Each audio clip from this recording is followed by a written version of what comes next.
સરકારી અધિકારીઓની માંગ છે કે જ્યારે તમે સાંસદો અને ધારાસભ્યો માટે જૂની સ્કીમ લાગુ કરો છો તો અમારા માટે નવી સ્કીમ જબરજસ્તીથી શું કામ લાગુ કરો છો।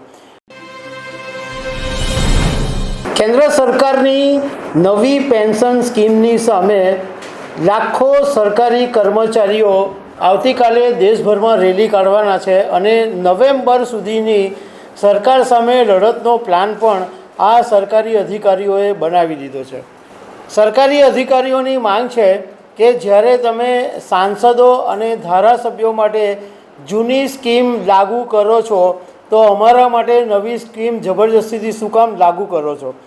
સરકારી કર્મચારીઓ આ નવી પેન્શન સ્કીમનો શું કામ વિરોધ કરી રહ્યા છે એના વિશે હું તમારી સાથે વાત કરીશ।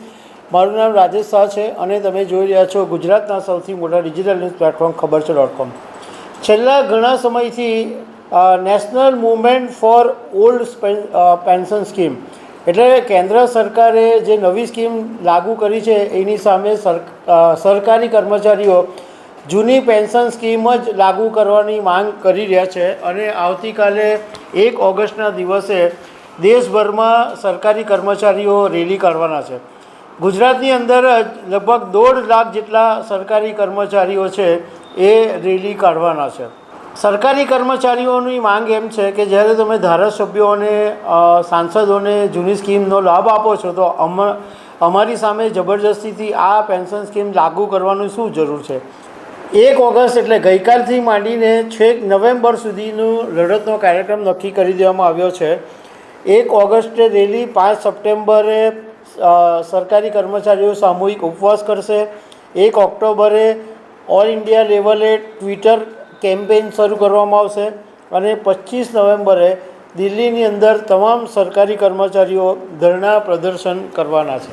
હવે સરકારી કર્મચારીઓ જૂની પેન્શન સ્કીમ લાગુ કરવાની શું કામ માંગ કરી રહ્યા છે તો એની અંદર એવું છે કે જૂની પેન્શન સ્કીમમાં ઘણા બધા ફાયદા છે અને નવી સ્કીમની અંદર એમના ફાયદા છૂટવાઈ ગયા છે।